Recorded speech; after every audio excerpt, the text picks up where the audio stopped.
And rental headquarters. You can rent the vehicle you need today. Family in town, sporting event, church function, no matter what your need, McCurry Motors has you covered with a wide selection of cars and vans available for rent. They have 12-passenger Mercedes Sprinter vans, 12-passenger Ford Transit vans, 15-passenger Ford Transit vans, and 15-passenger Chevrolet Express vans. They have 2 locations, Highway 72 in Athens or Max Luther Drive in Huntsville. This is Brent Musburger's VSiN Action Update on 97.7 ESPN The Zone.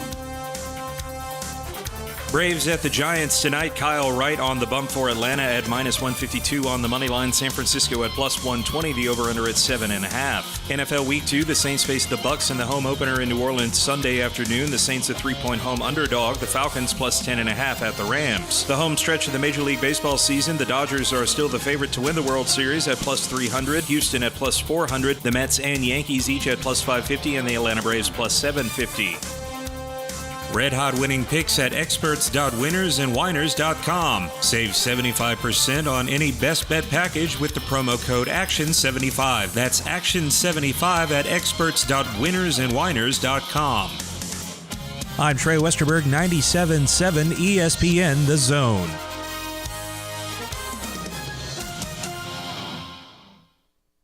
Log on today, 977ESPN.com.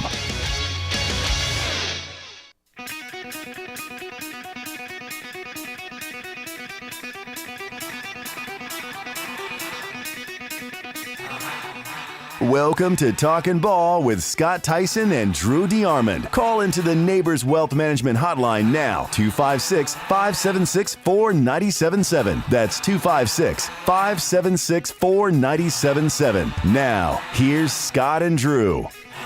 Just like that, we're off. We're running another brand new live edition of Talking Ball, 97.7 ESPN The Zone. Scott Theisen, Drew DeArmond here until 9 o'clock this morning. 256-576-4977. That's how you can be a part of the program this morning as we kind of get you ready for another busy week of everything. Got a lot of high school football, a lot of college football, a lot of things going on in the world of sports. And if you stayed up last night, you did see the Seattle Seahawks ruin Russell Wilson's return to Seattle last night in a close game, in a game that ended with a lot of people questioning Denver's play calling abilities there towards the end, choosing to basically run the clock out and try to kick a 64-yard field goal. As time expires, they lose 17-16 last night. Yeah, that was an F. I mean, and the red zone execution. That was pitiful too. They were soft, and that's what you get when you're at the half-yard line. You get in the shotgun, and you get in the lane Kiffin. That's stupid coaching. That's a lot of college football these days. You watch college football, especially on Saturday, and you see a lot of teams 3rd and 1, 3rd and 2, 2nd and 2. I agree. And they're lining up in the shotgun trying to I get didn't agree with 9 Alabama yards in Austin. Austin. Need 1. It's 4th and a half yard, and you're getting in the shotgun. Yeah. And it's stupid. Get in a tight formation and run the football. Either sneak it or hand it off. If you can't block them up front, quit because you're soft. Okay? Do teams even know how to line up under center anymore? It's almost like they don't. But, I mean, I still think it's stupidity. I don't care who calls. I don't care if it's Nick Saban. I don't care if it's Dirt Neck. I don't care who it is. Yeah. It's stupid. Yeah. It's something we see in football all the time. Teams lining up in the shotgun, and the running back is 3 or 4 yards behind the quarterback. So to get 1 yard, they're having to actually make 8 yards to get 1 yard when they get that ball. And Russell Wilson thought he was at the Emmys or something last night. I don't know what the hell that is. It's a football game, bro. You know. It was his return to Seattle. Anyway, got a lot of good stuff to get to. The Auburn players advocating to wear orange, not orange face masks, not orange socks. They're advocating to wear orange jerseys on Saturday. Your thoughts there? We got a lot of good stuff, though. A lot of coaches speaking as well. An interesting one in Fayetteville this weekend. We'll break it all down coming up here in just a minute. But let's go to Richard first on the line 1. Good morning, Richard. Morning, guys. I got a quick question for Drew for a prediction. Early, for Saturday. the Ruiz Hurricanes versus the Texas A&M Dirtnecks. Who do you have, Drew? I'm definitely rooting for the Ruiz Hurricanes. I expect the Dirtneck Aggies to win the game because they'll probably pay everybody a little bit more, so they'll be motivated to play, considering they were flat as a pancake this past Saturday because the payments were probably late. But I'm sure they'll come out motivated and act like they care this time and not get physically dominated in the trenches by a team that basically their yell leader said didn't know how to read. But, of course, if they don't know how to read, then, what does that make ATM? Texas A&M is scurrying to get that video off social media, but it's too late. Everybody keeps posting it. Too late. They've even added a few more. They were out square dancing or something. Yes. I saw that this morning while I was eating breakfast. They're even adding more onto the cult there. So Texas, the most overrated football state in America. How about this? Jimbo Fisher has not produced a top 30 offense since the Jameis Winston National Championship year. Yep. Overrated, man. Not a top 30 offense since the Jameis Winston days. And his playbook hasn't changed since 1998 either. So he got called out on that yesterday. He should get called out for a lot of things, I was on another radio station spelling out Dirtneck. Let's just put it that way. That's how I started the segment. I guess the kicker for Texas A&M didn't get paid the way he kicked that one. I guess he was not in the NIL money when he only kicked about a 20-yarder when you were on about you need a 45-yarder or whatever he did the other day. Yeah, it was pretty bad.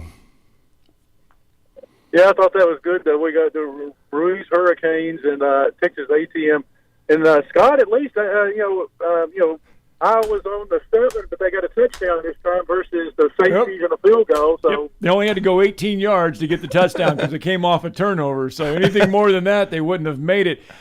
You know what, though? Yesterday I stumbled upon this. Do you know what Spencer Petras, he's the starting quarterback for Iowa. You know what his QBR rating is? Oh, this ought to be fun. 3.4. Yeah. So it's just a little better than Haynes King's. Yeah, I was at the Alabama Texas game, and I sent Drew a picture during the game. I said there was a guy wearing an Iowa. You were represented, Scott. It's a Texas Alabama game. There was a guy wearing an Iowa shirt. I saw when I walked in the stadium. So. Well, Richard, you can answer this question because I had a friend there as well. He basically said DKR's a dump, and they ran out of food, ran out of water, and the bathrooms were awful, and there was mildew on the walls. How was the stadium? My son and I walked around after the game, and I thought I was in like the regular seating, but I was in the upper deck, and I was in the upper deck row 54. Wow. In an upper deck. And I was on the top row. I'll give it that. But now that area reminded me of Dayton in the upper deck, which is a dump. Okay. Yeah.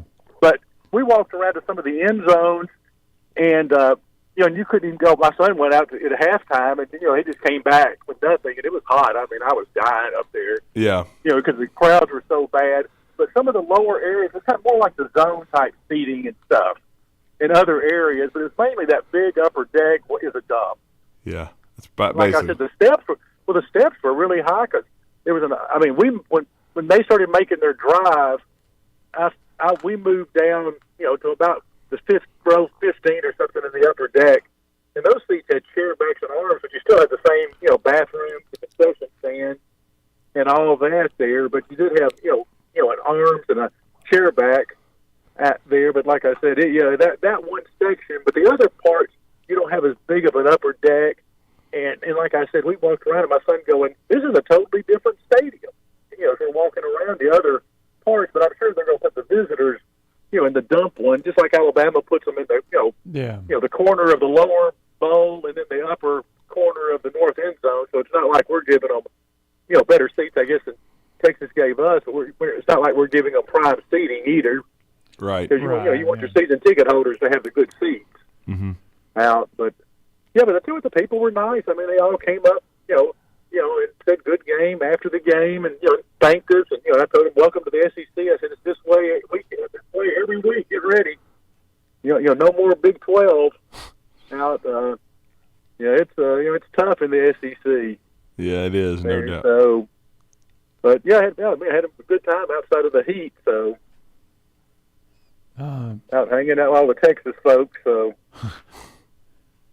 Yeah, Okay, see you guys later. All right, thanks, Thank you, Richard. Richard. That's Richard for there. All right, let's stay on there. Let's go to line 2. Jacob's with us this morning. Good morning, Jacob. Good morning, guys. How y'all doing? Doing good. Good morning.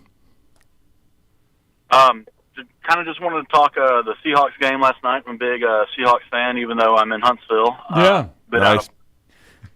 But I'll be honest. Coming into it, and even coming into this season, just as a whole, didn't really expect the Seahawks to do much. Right. Obviously, a little cautious optimism now. But just kind of, what do you think they did well? How do you see this maybe playing out in the long run for their whole season? That rookie left tackle, I think, exceeded expectations, going up against Bradley Chubb. Well, last year, this is the type of game they lost, though. I mean, these close ball games were Seattle's kryptonite last year. That they could not win these close ones. Right. Geno was like, 1-2 or 1-3 in his starts last year, and they were all really close. So it was good to see him close one out. My thing is, though, Drew, would you have faith in Geno Smith to be a starting quarterback to get this team back to the playoffs? I mean, probably not, but I will say I thought he played well last night. I thought he played just about every bit as well as Russell Wilson. I thought he threw the ball well. I thought they protected him for the most part. Chubb got him one time on a strip sack, but the Seahawks recovered. I thought Charles Cross and the rookie right tackle played well. I mean, I think obviously the running game looked pretty good. I think overall, now how bad is Jamal Adams hurt?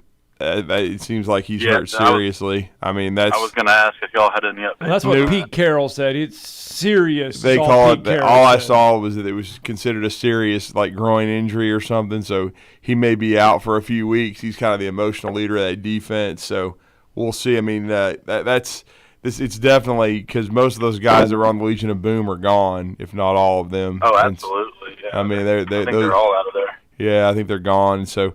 But certainly, I think they look like they got a pretty good football team. I don't overreact in week 1 of the NFL because I've seen teams get smoked and end up being good, and I've seen teams play well. The Seahawks were fortunate because the red zone execution. Some of that had to do with the Seahawks, the way they defended them, but some of it too was I thought Nathaniel Hackett throwing up all over himself in his first game as a head coach. Yeah. But I mean, bit sloppy. Yeah, I mean, if you're Pete Carroll, just thank you very much for gift wrapping the final 30 seconds or so, not using any timeouts and deciding to try a 64-yard field goal. Basically, I mean, I don't really understand that. Like they should have attacked a little bit more, but. It's like they were scared to give the Seahawks the ball back with 20 seconds to go. I mean, again, the bottom line is try to take the lead and then defend. But, I mean, the Seahawks, they got great fans, great atmosphere, and they were able to survive, and that's all that matters. It's pretty much kind of like Alabama and Texas. Coulda, woulda, shoulda. I mean, that's basically a Texas fan. That's the entirety of the existence of their program. Coulda, woulda, shoulda. If we'd have done this, we'd have done blah, blah, blah. You never do. You never do. You choke every time. That is Texas football. Without Darryl Royal, there would be none. Okay? I don't care how much money you got. I don't care how big a stadium you build. I don't care how many facilities you build. You're always going to suck, and you're always going to choke. You're not Alabama, and you never will be. And so no matter how you prop yourself up, no matter how the Aggies prop themselves up, the king is in Tuscaloosa. Okay, and always will be. Sorry.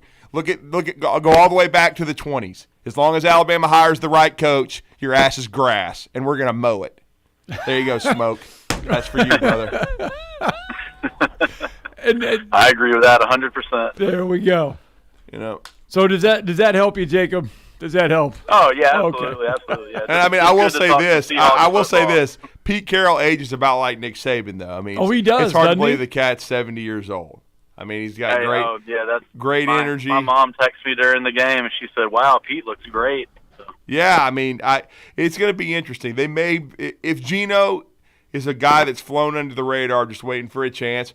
Maybe they can be a playoff team. I mean, he was a guy that was highly thought of in high school, and then when he was at West Virginia, he went to the Jets, and usually that's a death sentence.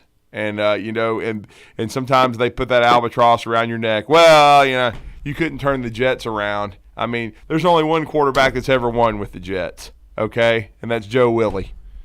I mean, this is an inept organization. This is like you don't want – like I'm just telling you right now, Bryce Young, you don't want to go to the Jets. If you think they're going to draft you, demand a trade. You're not going there. It is a toilet.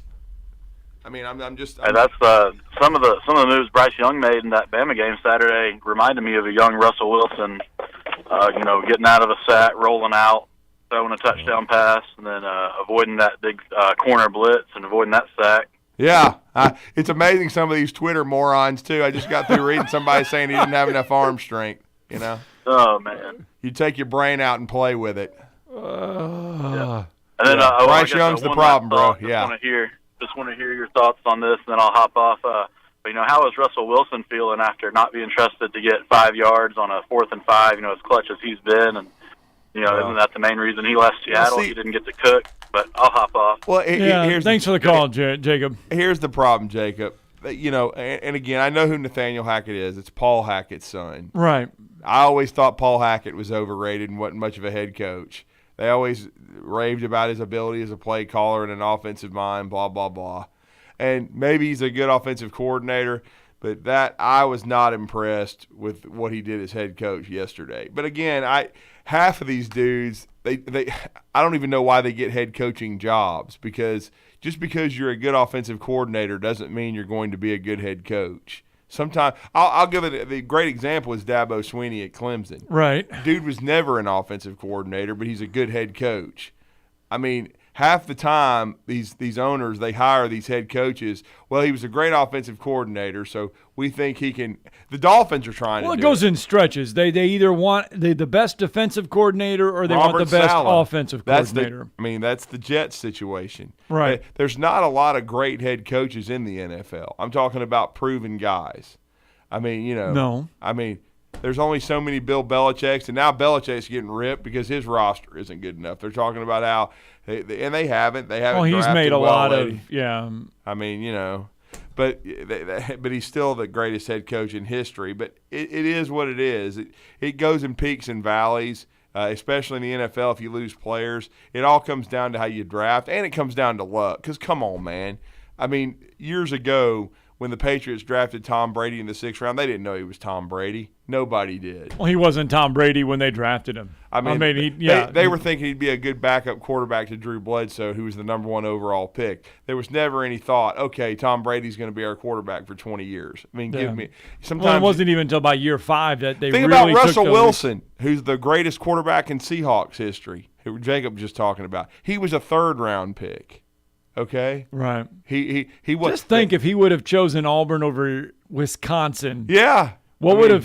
Just think of the NC State got rid of him. Yes.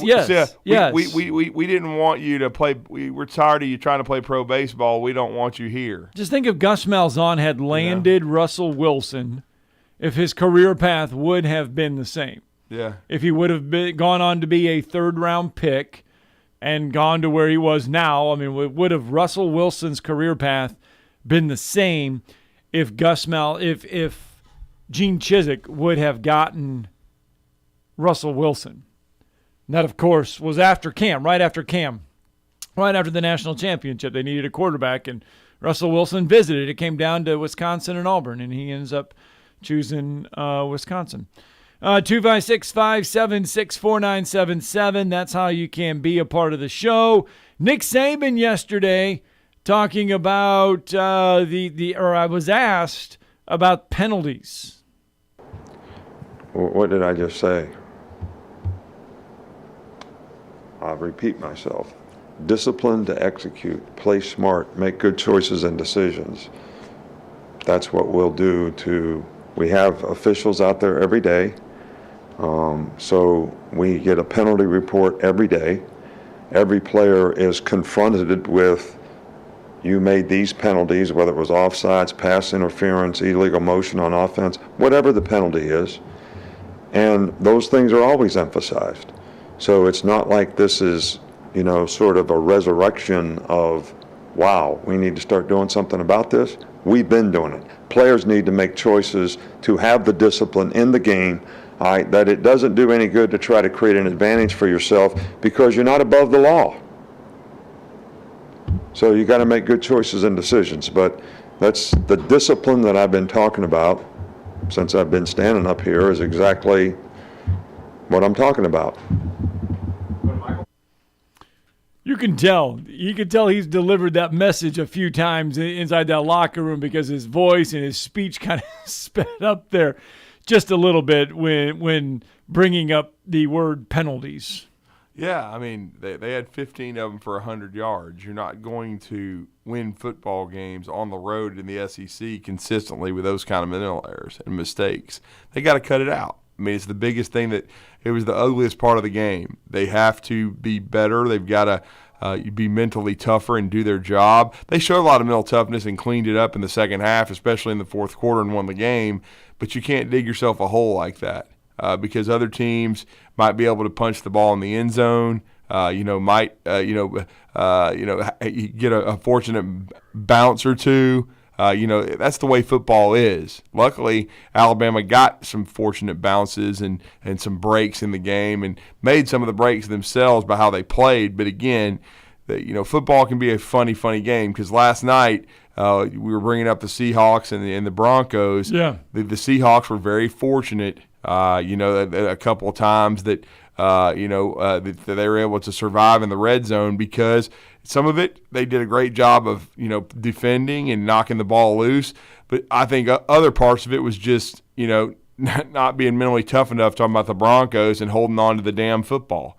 If you hold on to the football, you can at least have a shot at a field goal, or if you block the guy properly, you score a touchdown or whatever. I mean, but again, it's credit to the Seahawks. They won the game. They deserved it because Denver was an abomination in the red zone. And like we said, I mean, it's funny how football is and the way it turns because Phillip Rivers is the greatest quarterback in NC State history. But Russell Wilson could arguably be the second, and yet they replaced him with Mike Glennon because NC State's coaches didn't like the fact that Russ was trying to pursue another sport. So it's funny the way all that stuff works out. And honestly, I think Russ it worked out for him well because he went to Wisconsin. He was a great player and became a third-round pick because he was on some radars, but he didn't become a draft choice. It was kind of like Jalen Hurts. Jalen Hurts, I don't think was on pace to be drafted when he was at Alabama because he had lost his job, but he goes to Oklahoma and Lincoln Riley's offense puts up huge numbers, and it just takes one team, and the Eagles became enamored with him and drafted him in the second round. All right, this should be a riveting phone call. Jeff from the Borough with us this morning. Good morning, Jeff. How's it going, guys? Doing good. Well, I guess you see what we had for dinner last night. Yeah, I saw that. Will Levis put it on his Instagram in victory celebration. Gator. They had a gator there in the cafeteria for Kentucky. Doesn't look like a lot of people partook, though, in eating the gator.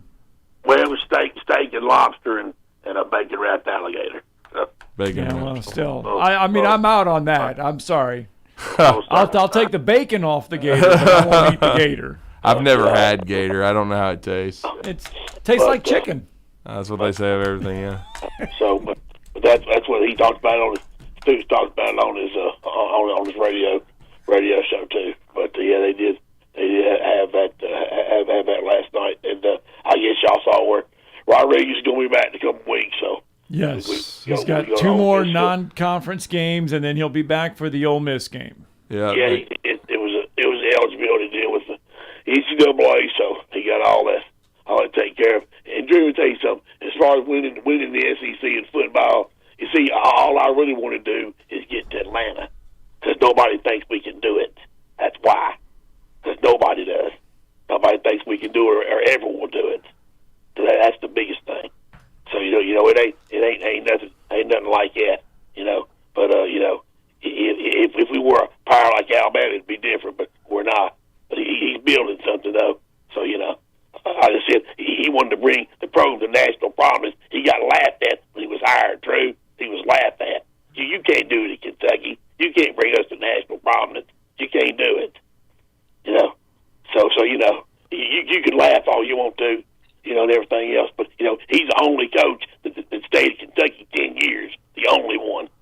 Nobody else has. Nobody else. And the reason why Bear Bryant left, it ain't nothing to do with no cigarette lighter. He didn't want to be number 2 because he knew Rupp was better. Rupp was winning.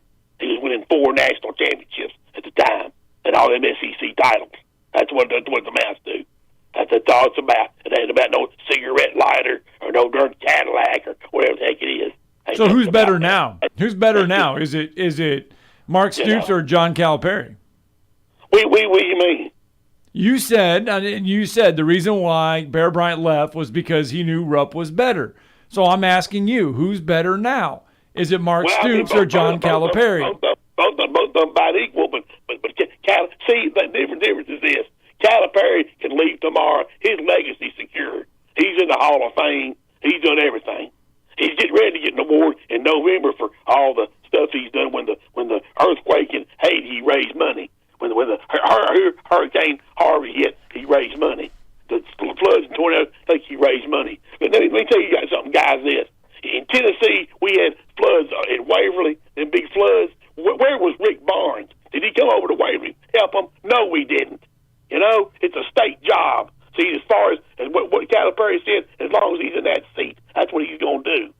You see, we're Kentucky basketball is the best job in the country. He knows it, and I know it. That's what Stoops is building. So, you know, and there's no feud between them. It's some stupid stuff that you all sit here and do, and it wasn't nothing anyway. Calipari should never open his mouth. He knows it. So it's all taken care of. And Calipari tweeted out the other night, congratulations Stoops for the win. So everything's fine between them. And I'm not saying that. I'm just saying you said the reason why he left because he knew. Well, right now, more people like Stoops right now. But they're equal. They're gonna be fine. So we ain't gonna worry about it, and we're gonna keep on rolling.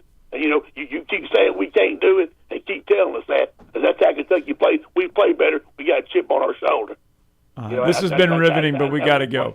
Have they ever?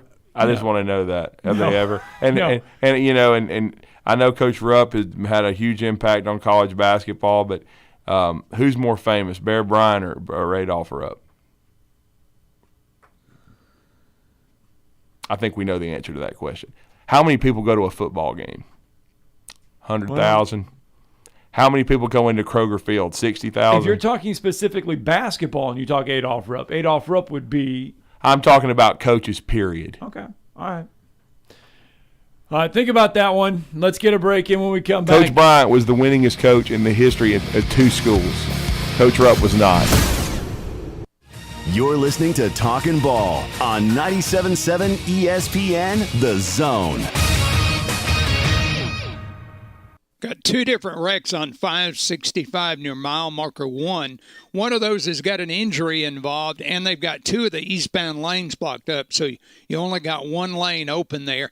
And we got an injury accident in Patterson Lane and Cassia Drive. Got one on 67 in Morgan County. I think it's Pine Grove Road, but I'm not sure on the crossroads there. That one's coming in as an injury type, and lots of fog this morning. Cajun Rice is back at Popeyes, and their 11-piece chicken family meal with 2 sides and 5 biscuits is now only $22.99.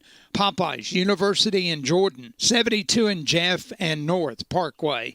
Captain Nick in the Popeyes Skywatch Traffic Center. McCurry Motors is your car and van rental headquarters. You can rent the vehicle you need today. Family in town, sporting event, church function, no matter what your need, McCurry Motors has you covered with a wide selection of cars and vans available for rent. They have 12-passenger Mercedes Sprinter vans, 12-passenger Ford Transit vans, 15-passenger Ford Transit vans, and 15-passenger Chevrolet Express vans. They have 2 locations, Highway 72 in Athens or Max Luther Drive in Huntsville. Organizations using Salesforce know how powerful the platform is and how much time, money, and headaches it saves if it's set up right and you know how to use it. Let's face it, Salesforce is complicated and time-consuming to figure out, and a lot can go wrong now and down the road without expert help. That's why most Salesforce users work with an implementation partner like Higher Echelon, so they get the absolute most out of their Salesforce investment. Higher Echelon is a 5-star Salesforce consulting partner who won Salesforce Military Hiring Partner of the Year. President Dr. Joe Ross is retired Army, who played and later coached boost for the cadets. He puts that experience to good use at Higher Echelon, where they pride themselves on hiring veterans. Look, not all Salesforce partners are the same. Don't put your company at risk by going with an inferior partner. Higher Echelon is the trusted partner you can count on to get you up and running and seeing returns on your Salesforce investment in a fraction of the time it would take if you go it alone. Go to higherechelon.com. That's HIGHERECHELON.com to learn more. Go higher and go Army. Normally, when you call a roofing company, all you hear is, you need a new roof. Not when you call Fleming Roofing and Restoration. Since 1965, the folks at Fleming have been focused on what you need, whether it's an easy repair or a full roof replacement, commercial or residential. And when it comes to storm damage, you want Fleming on your side. They know all the ins and outs of insurance claims and will guide you through the entire process. Log on FlemingHSV.com and book your free estimate today. Fleming Roofing and Restoration. We show up. It's looking great. BetUS.com is back for their 28th. BetUS.com is back for a 28th year of NFL action. With the industry's biggest sign-up bonus of up to 200%, BetUS offers our members the opportunity to cash in on all your favorite sports, including NFL, NBA, MLB, and more. We've also got hundreds of new casino games, including the coolest new European slots, and our live dealers are waiting for you at the tables. Sign up at BetUS.com or call 1-800-99-BET-US and get into the action. BetUS, where the game begins. All right, where are we going for breakfast? I kind of want a breakfast quesadilla. Oh, I didn't know they were doing quesadillas for breakfast these days. Well, Taco Bell is. Wow, I had no idea. Yeah, they have this Bell breakfast box now that comes with this breakfast quesadilla that's super cheesy and a hash brown. Okay, wish I knew about this earlier. And it has Cinnabon Delights and a coffee in it. Why did I not know about this earlier? Try the new $5 Bell breakfast box, only at Taco Bell. At participating U.S. Taco Bell locations during breakfast hours only, 7 to 11 a.m. for a limited time. Contact local store for prices and participation with vary. Tax extra. Drinks exclude freezes. Sitting here with Mark Kent of Southern Fidelity Mortgage Group of Huntsville. Mark, do you help pre-qualify people? We pre-qualify people all the time, Wes. As a matter of fact, I love having them coming in here because when they come in and they pre-qualify, they can leave my office knowing exactly how much they can buy and have no worries. Mark, tell me about your rates and pricing. Well, Wes, this is something we're really, really proud of. Long story short is, I love being able to provide the best pricing in town. Honestly, I cannot tell you the last time I lost a deal to either rate or pricing, something I'm very proud of. So what all financing options do you have, Mark? We do several different things. If you're purchasing a home, we can handle the purchase. If you're wanting to refinance your home, of course, rates are at the lowest they've been in the last 3 years. We do a lot of refinancing. If you're building a home, we can handle the entire process from breaking ground to the final close. Do you sleep with your phone? Wes, if you want to reach me, you can call me at my office phone, which is 256-562-1000. But always remember, I sleep with my cell phone at night. That number is 256-656-5936. Coming up next, it's the Tom Abraham Show with me, Tom Abraham. Now back to more Talking Ball with Scott and Drew. Indeed, welcome back. More Talking Ball is in order right now to change the conversation a little bit. We were talking Kentucky, and we've talked some Alabama, and we've talked a little bit of Auburn. Need to kind of go there a little bit more with the Auburn Tigers. They have a big game coming up this weekend down on the Plains. They get a non-conference game with Penn State. Just the fourth overall meeting between the two programs.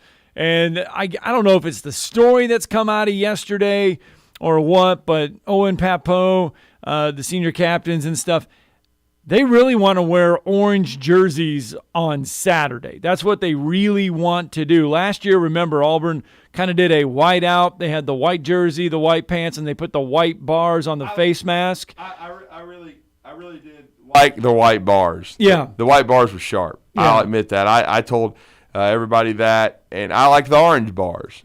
I like the orange and the white bars better than I do the navy. That's just now me they want to on the wear helmets. orange jerseys. They really want to wear orange jerseys. I don't know how that would go over. But anyway, that was the big conversation. I like the white jersey. I thought they looked like stormtroopers when they were coming in there at Penn State last year with the white jerseys and the white bars. I'll say that. Let's talk some Auburn, shall we? Yeah, we shall. With our next guest, he's been a big part of the show since we've been here now for 7+ years, and he's certainly been covering Auburn since 2001. He's with the Rivals.com network and AuburnSports.com, and that's Brian Matthews. Brian, your thoughts? What do you prefer, man? I really like those orange bars on the helmets and the white bars, but I don't know about these orange jerseys. Well, I don't know about the orange jerseys either. I'm in favor of Auburn doing some different things with their uniforms. I'm not sure it's a good idea to do them for a big game necessarily. Right. I think it's been since the Doug Barfield era since they wore the orange jersey, and I think the last time they wore them, they lost.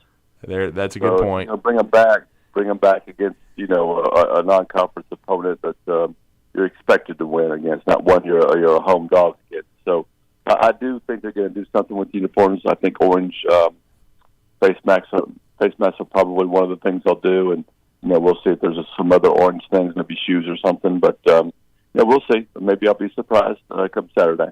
Yeah, I mean, I really I thought those orange bars looked pretty sharp last year on the helmets myself.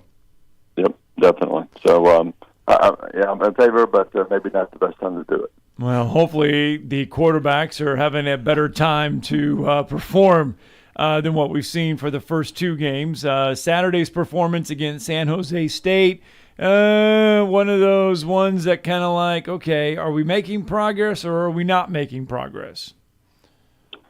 Yeah, and, you talk about quarterbacks in that game. T.J. Finley got off to a poor start. I think he's 1 of 5 with an interception. And then he goes 12 of 15 the rest of the way. So, he bounced back well from that, right, and finished the game really well. He's just got to be more consistent. He had the same thing happen in game one. He started out 8 of 9 and then went 1 of 5 with 2 interceptions. So, he just got to start putting it together and not sort of losing his mind for a quarter or a portion of the game. Well, and do you think was there a sense in that second half that he turned a corner? Because I know at halftime, and again, I've been there when you're covering a team. You reminded me of, and then Alabama had a turning point back in 2015. They were trailing Arkansas 10-7 at halftime. It looked like Arkansas was controlling the game. Alabama came back out, hit a deep ball to Ridley, started controlling the line of scrimmage, and won with Derrick Henry. But I know this is not an SEC opponent, but was there a thought or a feeling from those that were watching and covering it that maybe Finley turned a corner? Yes, there's a feeling, but I think people need to see it, right? Week by week before they feel real confident in it. You know what I'm saying? So, Gotcha. We'll see. And I'm just not sure that Auburn has it at the quarterback position this year. I think that's part of the reason why they're rotating. I think that's going to continue to happen as long as Bobby can hold on to the football and not put it on the ground. Of course, I can say the same for T.J. Finley's interceptions too. But we'll see how it goes Saturday. There's a reason Auburn's a home dog. Home dogs like Auburn usually perform really, really well. But every year can be a little different. I know there's some Auburn fans that are just kind of wondering, and we were thinking about this and we talked about this for a brief second yesterday. At this point, if we have not seen Zach Calzada, is it a case where do you think he's maybe still not healthy, or he just hasn't picked up the offense at all? Well, he did spend part of the quarterback contest preseason, so maybe he can work himself back into it. But I've not heard that happening as of yet. So let's wait and see. And a lot of that probably depends on how TJ and Bobby do. If they continue to have their inconsistencies or go in the opposite direction, they're going to have to give somebody else a shot. Holden Garner, the other scholarship player, the freshman. Last time we saw practice, he was with the scout team. So I'm not sure he's in position to step up and play yet either. But we'll see. I don't think I wouldn't rule out anything with the quarterback situation this season. I do think for the Penn State game, though, it's going to be Finley and Ashford. And then what has been the thought on how the receivers have played? I know Javarius Johnson has made plays, but still not a lot of big-time vertical stuff from this and big plays from this group yet. Pretty average so far, I thought. Part of it is just the offense. The Auburn's receivers didn't touch the ball until less than a minute left in the first half against San Jose State. They only caught, I think, 6 passes.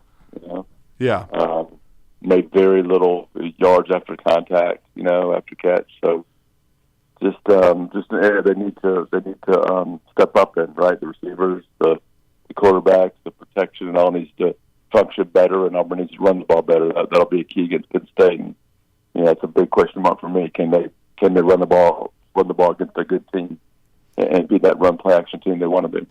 Yeah, how much of this offense, I mean, we've seen them against Mercer. We saw the offense now against San Jose State.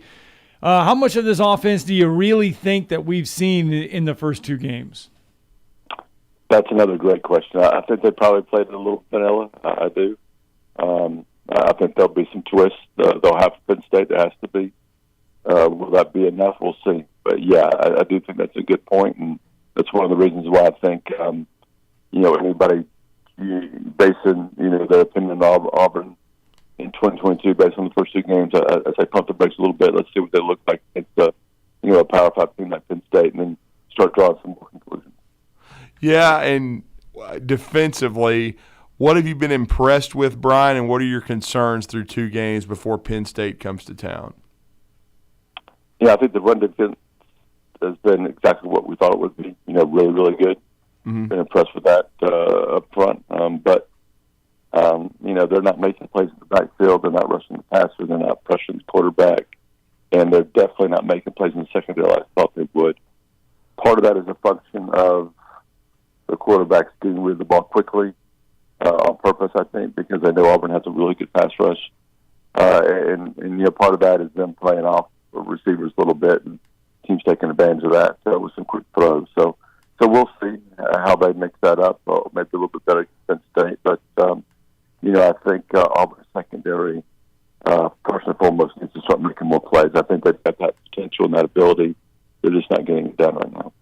And I was impressed, but I will say this, and you never know where you're going to find them because quarterbacks can come out of small schools and become really good players. But and I'm not saying this guy's going to be an NFL guy, but I thought the QB for San Jose was a good player.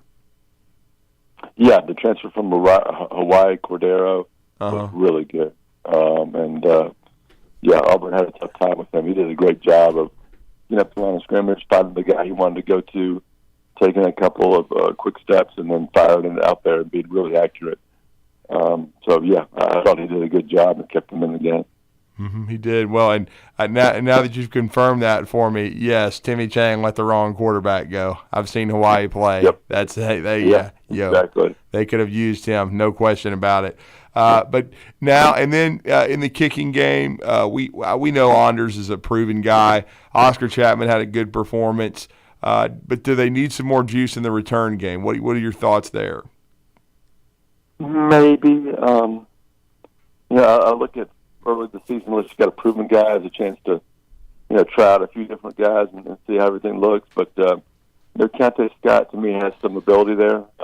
He's just sort of getting his feet wet. He's now starting at nickel for Auburn. So I think Auburn's got some players there that just going to get the right person in the right position. Javaris Johnson's also a pretty good return guy, I feel like, for punt returns. So we'll see how that goes. But I think Auburn's got some pop there if they get in the right situation.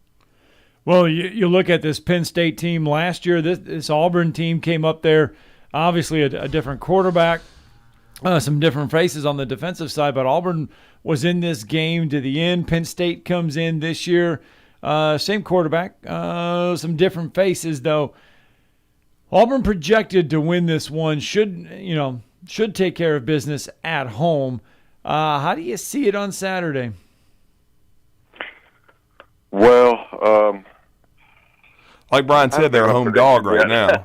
Yeah. Yeah, I think it's going to be a really good game. I think the atmosphere at Jordan-Hare Stadium is going to be terrific. I think everybody associated with Auburn knows that this is a big, big game. This is a swing game for Harsin, right? Yeah, it really is. Because next week I could be talking about Harsin, legitimately talking about him, getting let go within the next few weeks if things go really bad Saturday. Or we could be talking about Auburn going 5-0 and getting off to a great start. And I think one of the keys for Auburn is Sean Clifford, the Penn State quarterback. He was 28 of 32 last year, right? And you look at Auburn's defense right now, quarterbacks are having success, doing some of the things that Sean Clifford did against Auburn last year. So they've got to turn that around really, really fast and have a good plan for him So I think that's one big key, and I think the key on the other side of the ball is this 1,000 times, right? Auburn's got to be able to run the ball. They can't just beat teams throwing it. They've got to run it. They got to get Tate Bigsby going. So that'll be a key. However they can do it, they've got to be a little stubborn about running Tate Bigsby, I think, against them. Yeah, because I think last year to close out the game, when it was a winnable game for Auburn in Happy Valley, I think everyone was surprised that Tank wasn't more of a focal point, especially in the red zone, Bryant. Yeah, exactly. He's got to be the guy, right? I mean, we know even at their best, these quarterbacks that Auburn have are not great consistent throwers. But we do know at their best, guys like Tank Bigsby and Darquez Hunter can be very good and make big plays and get those extra yards after contact. So that's the area that Auburn needs to feature. It needs to find different and unique ways to try to get them going.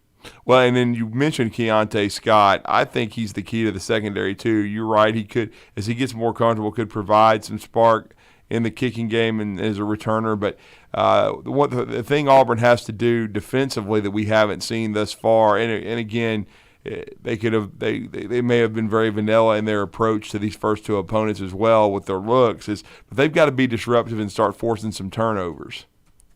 They do. They're 0 of 4. I mean, they're -4 turnover margin, which is worse than the SEC right now.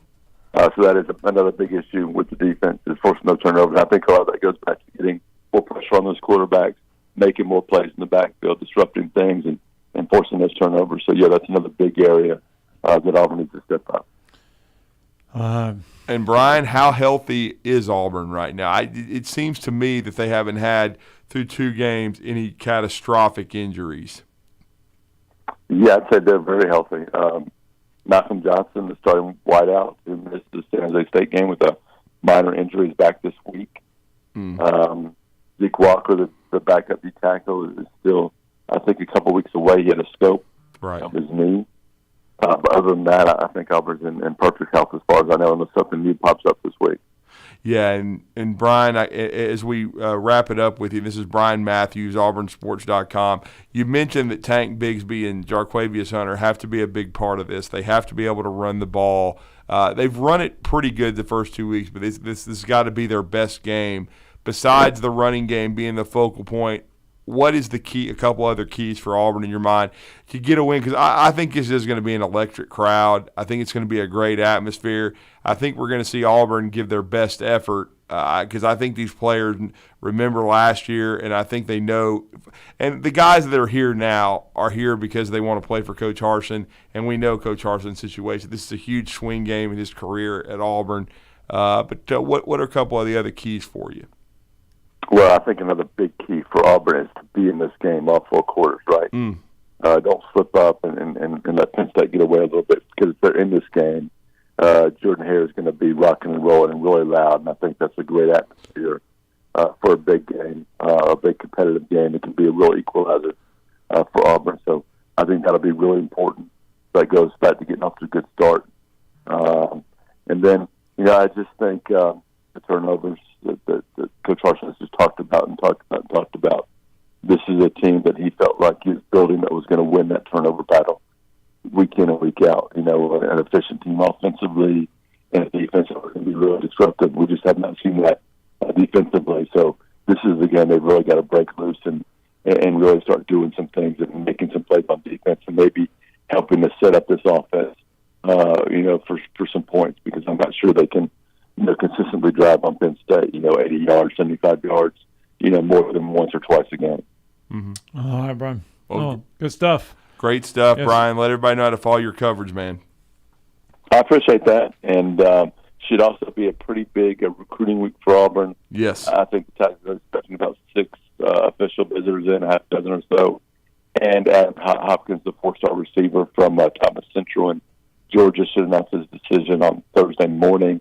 And I think at this point in time, Auburn's probably the team to beat there, too. So we'll have all that more at auburnsports.com. You follow me on Twitter at BMattAU. It should be a big weekend on the Plains, no doubt. We appreciate your time, man. Hey, thanks for having me. Appreciate it. Thanks. All right, let's get that break in. When we come back, wrap up hour 1.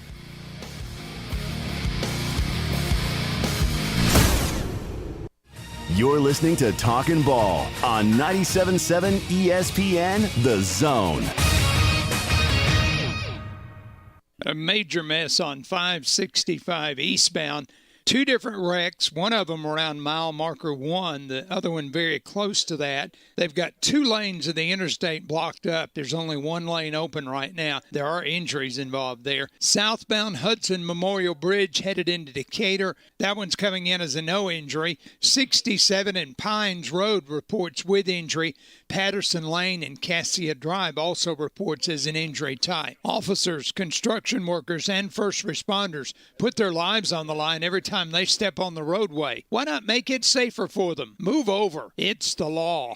Captain Nick in the 72 and Jeff Popeye Skywatch Traffic Center. If you're ready to lower your utility bills, it's time to call Eagle Insulation. Eagle can handle it all. Attic re-insulation, insulation removal, wall insulation, and new construction insulation, commercial and residential. Our primary goal is to save you money, and lots of it. Typical clients realize their return on investment within 3 to 6 months. That means the re-insulation actually pays for itself and then some. See if we can help you. Contact Eagle Insulation today, 256-755-1556, or log on insulatewitheagle.com. Are you in the market for a recreational vehicle? Do you want to get out and see more of this beautiful country? Well, imagine hearing the laughter of your little ones enjoying gooey s'mores by a cozy campfire and making lasting memories with your friends and family from the comfort of a new camper. We can make your dreams come true at Hall's RV. With over 15 years in the camping business, we know how to get our customers into the perfect camper.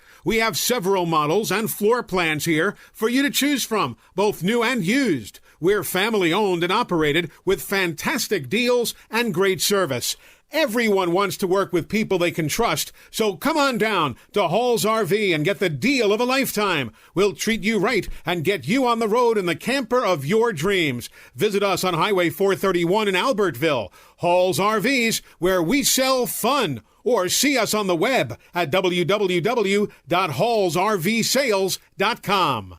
Here's something to get your tailgating in gear this football season. Brooks & Collier have the perfect selection of outdoor furniture for your dream backyard and the biggest selection of grills from Big Green Egg, Traeger, Blaze, Memphis, and Montalpi. Football season is grilling season. Lucy and Ivy, they're just waiting on something to fall off the grill. And remember, you could qualify for 12 months deferred interest with Synchrony Bank.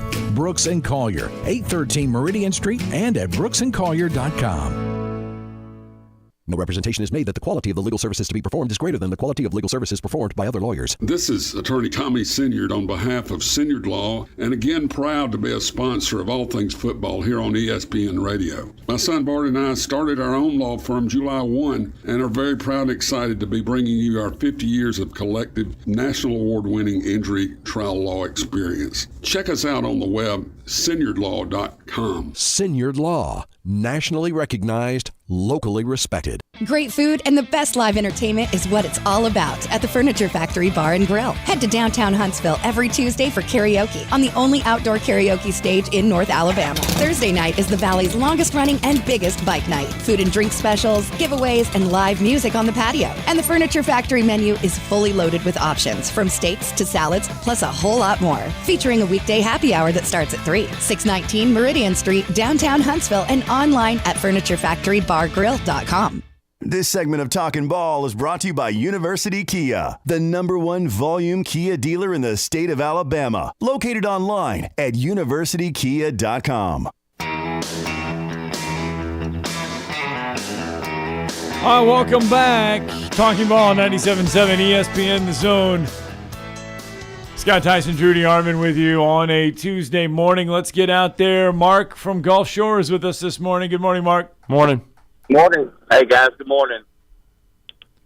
I just wanted to ask you guys something. I know it's already been confirmed that University of Texas on multiple times has not had the air conditioner operable for the visiting team. I guess y'all talked about that yesterday. Briefly. Stephen West definitely recovering it last night, yeah. I mean, a little bit, yeah. What I was thinking about Coach Saban, we talk about him being, X to the O's. He's got his hand on everything, and for him to have the resources to be brought in so that his team can have air conditioning. You know, to me, maybe it's just me, but there's not a single Southeastern Conference team, in my opinion, that would do that to the visitor coming into the SEC stadium. And I just wanted to, I thought Sarkisian, you know, people say, well, it's not him. Well, I guess either A, he didn't know about it, which tells me he doesn't have full control of Texas like he Alabama doesn't. does. Nobody does. That's why Saban's not there. Okay. I mean, There trust it me, is. they have more money than anybody. They could pay a coach $15 million a year, but they have a lot of idiots around that program that think they know more than the football coaches. And I'll say this, though. I mean, I'm not defending the lack of air or whatever, but when it comes to SEC visiting locker rooms, Alabama probably has one of the nicest for the visiting team. I'll say that. The fail room. When they go to, I believe it is Tennessee, when they go to Neyland Stadium, and the trainers showed this, and they showed this at Texas, like even some of the training stuff, the doctors and stuff, they're in the showers. They're using the shower room as like a taping area and all that other stuff. In Knoxville, I believe it's the same way. You're actually outside. Yeah. If they haven't redone it, but they used to be, you were doing everything out in the open. I mean, you're taping ankles and you're doing all that stuff because the locker rooms are so small. Beating them down 15 years in a row. Yeah, but there's not a lot of space. So the lack of air conditioning is something that, you know, it's got to get addressed. But the smallness and everything, that's the case in a lot of these SEC locker rooms. Well, and Drew, you nailed it. I was thinking it had to be what you just said, though. Nick Saban told Mal Moore, look, I'm not coming to Alabama unless I have complete control. I mean, not one single booster is going to be able to even don't even talk to me. You know, I've got complete control, and if I do, I can bring championships to Alabama. You know, I get that now. Nick Saban even alluded that, and remember, you go all the way back to his introductory press conference where he said, if we're not all on the same page, and I mean everybody on the same page, there's only one voice. Yeah. And I mean, he alluded that into his very introductory press conference, that we all got to be on the same page, and there's only one voice. I mean, Mac Brown was a great politician, and he kept he united everybody for a while at Texas, but it ran aground, and of course they got rid of Mac, and since really since 2009 they've been a mediocre program. They're still a mediocre program, and we'll see if Alabama didn't beat them 2 or 3 times. Hopefully they'll be a good team and have a good year. I have nothing against Sark, but if you look at the history of Texas football, it's a lot of mediocrity. It's like Georgia with orange jerseys on until they hired Kirby. Let me ask you this: Texas has a big voice. The boosters have a big control. They pay for a lot of things. Is that going to get Jimbo Fisher in trouble? Because Texas A&M is paying for a lot of things, a lot of voices, a lot of stuff. Is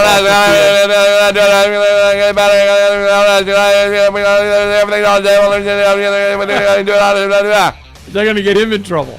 I don't know. They could. That's hour one. If you can decipher that, good luck. I can't even understand what he's saying half the time. Most of it's lies anyway. All right, let's kick off hour two when we come back.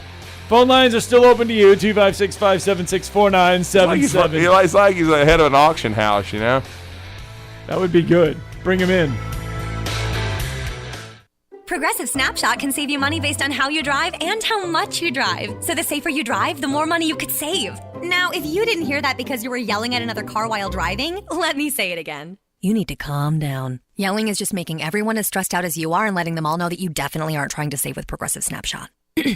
And if you did hear it the first time because you weren't yelling at another car, nice work. You'd love Snapshot from Progressive because it rewards safe drivers. Progressive Casualty Insurance Company and Affiliates. Snapshot not available in California and North Carolina or from all agents. Chapman Commercial Realty, your source for Alabama commercial real estate. Chapman Commercial Realty has the experience and expertise you're looking for when making commercial real estate decisions.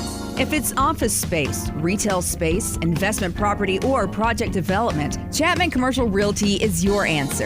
Call Bill Chapman today at 256-656-8413. That's 256-656-8413. Or find them online at chapmancommercialrealty.com.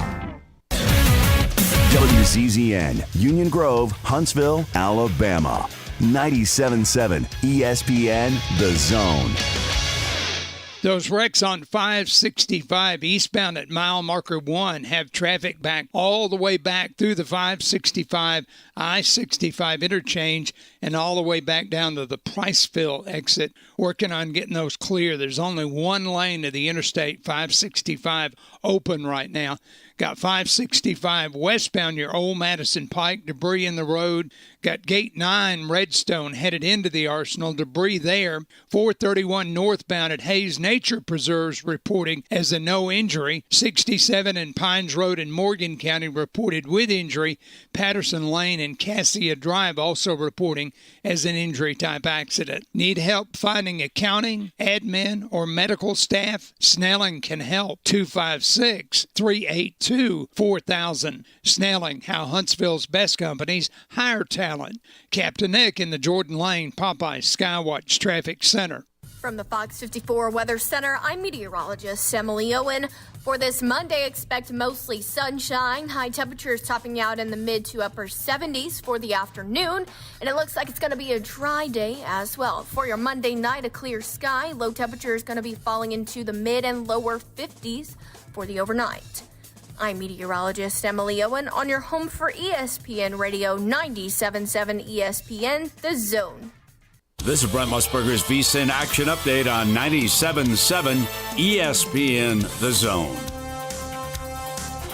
Braves at the Giants tonight. Kyle Wright on the bump for Atlanta at -152 on the money line. San Francisco at +120. The over-under at 7.5. NFL Week 2, the Saints face the Bucs in the home opener in New Orleans Sunday afternoon. The Saints a 3-point home underdog. The Falcons +10.5 at the Rams. The home stretch of the Major League Baseball season. The Dodgers are still the favorite to win the World Series at +300. Houston at +400. The Mets and Yankees each at +550, and the Atlanta Braves +750. Red Hot winning picks at experts.winnersandwiners.com. Save 75% on any best bet package with the promo code ACTION75. That's ACTION75 at experts.winnersandwiners.com. I'm Trey Westerberg, 97.7 ESPN The Zone.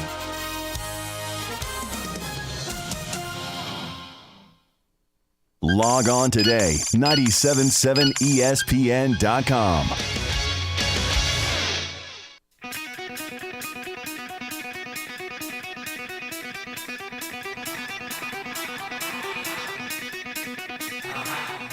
Welcome to Talkin' Ball with Scott Theisen and Drew DeArmond. Call into the Neighbors Wealth Management Hotline now, 256-576-4977. That's 256-576-4977. Now, here's Scott and Drew. Welcome back, Talking Ball. Hour 2 of Talking Ball.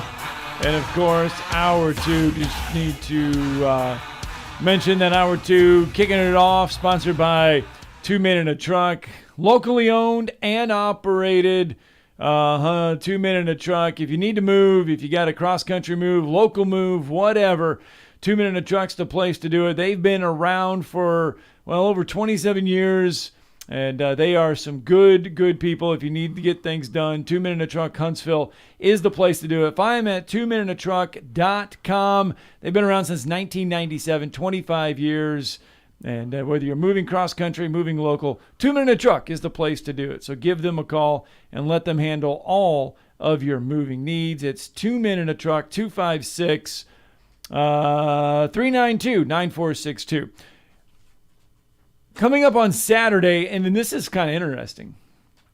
I saw this, and I did kind of have to pause for a minute. On Saturday, Arkansas is playing host to Missouri State. At first, I thought, that's just another big not matchup. But do you realize Bobby Petrino, for the first time since 2012, Bobby Petrino will be making his return to Arkansas in that game. To get brained, but yes, he is. The return of Bob. Wow. I just thought about that. Yep. He's fallen down the coaching ladder a little bit. Images of him with the interview and the neck brace and the motorcycle accident and everything else. The infidelity. Came popping right into my head. Yep. No doubt.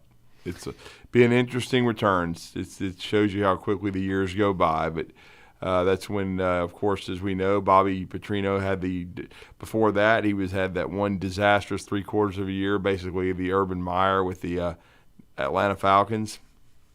And he resigned and then took the Arkansas job. Actually did a remarkable job there for a while. Got them probably to the Kentucky level in the SEC East, Jeff, where they were finishing second in the East, in the West, Arkansas. But like Kentucky, to me right now, is the second best team in the SEC East. Arkansas arguably was the second best team in the West. Got into the top 10, nearly beat Alabama in 2010. Probably should have beat Alabama in Fayetteville, but choked pretty much. And then at other times, Bobby had a really good team, but just couldn't beat Alabama.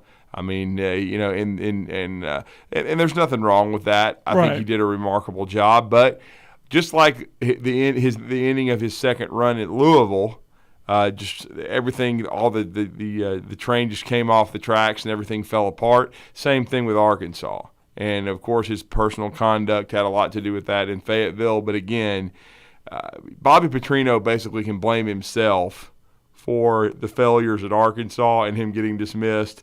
Because, I'll be honest, if he had just handled himself better off the field in Fayetteville, they would have kept him even if he never gotten over the Alabama hump. Because they were winning. He was recruiting well. They had good players. He was sending guys to the NFL. They were very, very competitive. And they may have gotten a win here or there. Now, I'm not saying regularly against Alabama, but they could have pulled off a Texas A&M moment where maybe they get one time, win here but and there. I doubt it. I just never thought Petrino against Saban matched up all that well coaching-wise.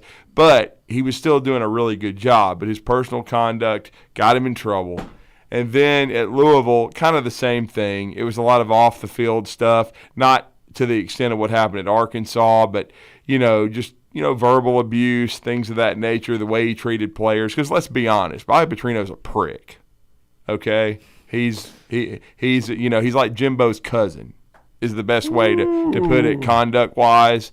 And, at one time, Pat Dye wanted him to be the coach at Auburn. We all know that. They wanted him to replace Tommy Tuberville because he had been a good OC at Auburn. But, I think Petrino's time has come and gone. I think he's a good offensive mind. He's probably going to be at Missouri State as long as he wants to be there until he retires. But he won't have another Power 5 job or a Group of 5 job. It may be a Group of 5, but not a Power 5. It kind of reminds me of what happened to Dennis Francione, who screwed his career because he decided that's what happens when you leave Alabama to go to Texas A&M. Okay, you don't leave the penthouse to go to the outhouse. You don't. When somebody hasn't won anything since 1939, you don't. It doesn't matter how good your facilities are, how much money you have. When you don't win, you don't win. Jimbo Fisher didn't leave the penthouse. He left Florida State. How many national championships has Florida State won since 1939? What, 2? 3. 3. There you go. 3. Texas A&M couldn't even win one in the Southwest Conference. Couldn't even. I guess they whatever the conference was in 1930. I don't really give a crap. But I mean, But they in the modern era they couldn't win one in the Southwest Conference. Even giving people Trans Ams, they couldn't do that. They couldn't win in the Big 12. And they haven't won in the SEC. I mean, Ole Miss and Texas A&M have not been to the SEC championship game. Missouri has been twice. Let me say that one more time, real slow. Missouri has been twice. You brought up an interesting thing there about Arkansas. When they were under Bobby Petrino, they'd climbed up to the second spot in the West. Sam Pittman has Arkansas trending in the right direction so far. They're nationally ranked. They're playing a whole lot better than what they did under a Chad Morris-esque 2 years. Mark Stoops has Kentucky obviously trending in the right direction. We said that, and you mentioned it during the break, that if Billy Napier recruits really, really well, that he can escalate Florida probably ahead of Kentucky in the next couple years, probably get him back up there. Is the ceiling has Kentucky reached their ceiling under Mark Stoops? Has Arkansas reached their ceiling under Sam Pittman? Are they as good as they're going to be Will they level off, or can they get it to that next level under both of them? Well, I mean, Sam Pittman's just getting started, so I'm not going to say that that they've already reached their ceiling. I mean, he's done a remarkable job. That road trip for Alabama right now to Fayetteville looks ominous. It's going to be very difficult. They know who they are. They have an identity. They're very physical. They run the ball. They're opportunistic on defense. They force turnovers. I mean, certainly Sam Pittman. You don't want to put a ceiling on anything yet because again, he's just in his third season. 256-576-4977. That's the number to the Neighbors Wealth Management Hotline. Brian Harsin was getting talking about Auburn a little bit. Here's the coach's thought on the quarterback play and creating turnovers. Sometimes, right? I think the turnovers hurt us. And I thought the one that TJ threw, that kid made a good play on it. They brought pressure. He was getting it out. There was an unblocked guy in his face, and it was just 3 inches inside, and the kid made a heck of a play. The other one was just not a good throw at the end of the day. I mean, so we have to fix that. We've had 4 turnovers, and we've gotten 0. So we've lost the turnover battle in each game, and that's not a good formula that's going to be sustainable. So defensively, we got to be able to create some takeaways somehow, some way. I thought the penalties, and I haven't got the officials report back on what they thought about all those, but that killed our momentum. Every time, it just kind of seemed like it just went around each official that they were going to call a penalty somehow, some way, and it slowed our momentum down. And so we had a ton of penalties, which is uncharacteristic of our football team. But either way, every explosive play we had, that hurt us. So you chalk it up to just some of the stuff that we have to do a better job fundamentally, blocking, tackling, some of those things that just happen in the game, and then just being disciplined. I think there were some things in there, in some of those penalties we got to be more disciplined on what happened to us. But little Brian Harsin there talking, he too alluding to the fact that there were too many penalties, but he kind of put that on the refs there just a little bit, talking about that every ref seemed to throw a flag on Saturday. And he wasn't in the Big 12. They certainly like to throw them. Hell, they don't even know how to explain them. They're so stupid. And again, it's a hard job. But those guys, but I almost think that crew, that the freaking game was too much for them. I just don't think they could handle it. I mean, it is what it is. But the problem is, too, the style of football in the Big 12. It's Charmin soft.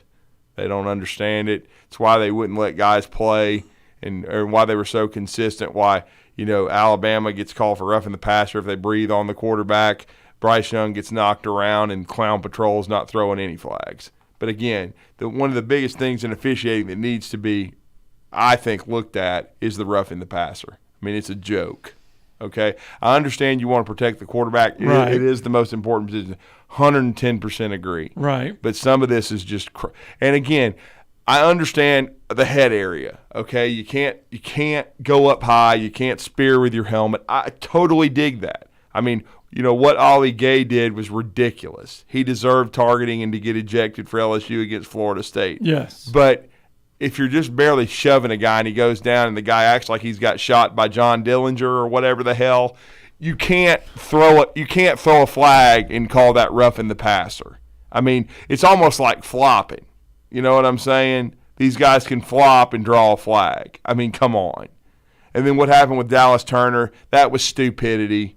I mean, it wasn't, of course, some of the stupid Texas fans, and there's a lot of them, unfortunately, thought Turner's play was dirty. Now, there are Texas fans that have a football IQ that's not of a shoe and understand that, that he couldn't, there was no way to avoid what happened, and it wasn't a dirty play. He wasn't trying to injure Quinn Ewers. It's just happened. I mean, I hate it for the young man. I hope he makes it back soon. I think it's a 4 to 6 week injury. But again, it's football. I mean, it's just like what happened to Alabama last year with the injuries at corner and the injuries to wide receiver. Hey, it's part of it. Did Alabama have the best team when healthy? They certainly did. But guess what? You can't control injuries, and they happen. So guys have to step up, and they didn't. And a lot of them are gone. And unfortunately for Sark, he took a lot of those dudes. Why, I don't know. I know they're talented, but, I don't think in the long run they're going to help his program. But we'll see. 256-576-4977. Again, the NCAA in Article Rule 227, Paragraph 14, Section A, Article 14 or whatever, it says a defensive player is one of who, because of their physical position and focus on concentration, is especially vulnerable to injury. When in question, a player is defenseless. Examples of a defensive player include in the act of or just after throwing a pass. This includes a player in a passing posture with focus downfield. That is what they are calling a defenseless player, and that is why it seems like we are getting a lot of roughing the passer calls in college football this year because of that new I even rule understand. put into place. I don't even have a problem with the blindside block thing. I mean, I understand that. That's another player safety issue because they're unnecessary. Okay? Right. You just have to right. Coach players. You can't do that. Trayshawn Holden got called for one, and Bryce Young would have had a first down. It was a legit call. I'm not getting mad at that. I understand where they're coming from. I just think with this roughing the passer is so subjective, I think some of it's garbage. Because there is no standard thing. It changes in the referee's mind from game to game. It's so ambiguous and vague. Right. Every referee interprets it at a different level. Blindside block is not vague, okay? I totally understand that. That's actually a good rule because it used to happen all the time away from a play, and a guy would measure a guy up and then just knock the piss out of him, and it would get a lot of oohing and ahhing from fans. But that's the way you get hurt, and it's totally unnecessary. And I totally agree. And some of that, especially if they go up high, should be targeting and you're gone. Okay? So that there's no place for that in the game anymore, and I totally agree with that rule. I just don't like the with the roughing the passer stuff. I think a little bit of that. It's just like, and look, I know they're trying to protect guys' knees, but sometimes you get rolled into a guy and you go low and they call roughing the passer. I mean, come on, man. To me, to be honest with you, the only part where they ought to call it is if you hit up high around the head area because that's concussions. Right. If you end up getting rolled into a guy or you hit a guy in the leg and you grab him around the legs, how in the blue blazes can that be roughing the passer at times? I mean, that means basically you can only hit the guy in the midsection. I mean, it's ridiculous. I mean, it's a little bit overboard. All right. David Rubin from The Athletic. Yeah. David Rubin, yeah. Has an article out there, and it's basically it's entitled Alabama Has Issues. Statement wins for Kentucky, Tennessee, SEC's best and worst. And in here he talks about the Alabama win over Texas. And he puts out a bunch of numbers and he puts out a bunch of things. But there's one little statement in here that just kind of I kind of read, and I don't know. He says Alabama is still elite, but 2022 Alabama looks a lot like 2021. Very beatable from week to week, and that Alabama is very vulnerable. He says they still may improve. They still may end up in the playoffs, but he says Saturday was not an anomaly. He said it was the first sign of a harsh reality. It was not a fluky result we're shrugging off because Alabama's pedigree under Nick Saban. He says this is another flawed, semi-vulnerable Alabama team, and the list of teams that can beat it during the next 3 months is a whole lot longer than just Georgia. Well, that's fine. I mean, is that accurate, or is that overreaction to one performance against Texas? Right now, you could say that, but we will see how much Alabama improves going forward. David Ubben covers Tennessee. He's seen a lot of ass whippings. A lot of and you're probably going to get 16th. I'll just tell you that. You better hope Tennessee improves a little bit. You know what I'm saying? But Alabama's standard's a lot higher than the Vols right now. The Vols just want to maybe finish second in the East because they're not winning it. Georgia's going to wipe the floor with them, okay, in my opinion. I still don't think Tennessee's anywhere near good enough to beat the Georgia Bulldogs. Now, we'll see. I may be wrong about that. But, again, to assume that Alabama is extremely vulnerable, Yes, you can say that. But see, here's what they're not taking into account. Is Texas good? I don't know. We don't know yet. Utah State certainly didn't look good after they played Alabama, but Alabama beat them 55-0 and could have hung 75 on them. Okay? So I think it's pretty funny that the narrative all of a sudden is, well, now there's a lot of teams that can beat this. No, what it is, why don't you just put it in your article? You're hoping that they beat Alabama because you're tired of Alabama, because the team you've been covering has been getting anvils dropped on your head by Alabama for years and been getting dominated. And right now the two best programs in the SEC far and away are Georgia and Alabama. It's not even close. Well, he also put worst in class in here, Texas A&M. He put them worst in the class of the SEC. Basically, he said Kirby Smart and Nick Saban, they willingly changed their offense, got a little more creative, got a little fresh in there. Jimbo Fisher has not done that. That's what I was talking about earlier. He hadn't changed his offense since like 98. Yeah, and it's resulted in, he says they're running in an anemic offensive scheme, badly in need of renovation. Oh, I don't disagree with that. There. And again, maybe this Alabama team is that vulnerable, but they played in a tough environment. They played a team that threw everything at them. I mean, it was the same narrative would have been said in 2014 and when Alabama played so poorly in Fayetteville, Arkansas. But they got better and then went to the playoff and then won the SEC championship in a romp and had a 2-touchdown lead on Urban Liar before, the Urban and those guys put together a great 2.5 quarters and won the playoff game in New Orleans and went on and won the national title. So, again, Alabama's got to get better. There's no question about it. But to me, it's more writing about what you're hoping is happening than what you think is going to happen. All right, Joey's with us this morning on line one. Good morning, Joey. What's up, Joey? All right, got you, Joey? Yeah, got you this time, buddy. What's up, man? You wasn't wrong about Georgia killing Tennessee this year. It's gonna happen. What I tell you a couple of weeks ago, I told you Florida was fool's gold. What happened? Kentucky went out there and punked them out.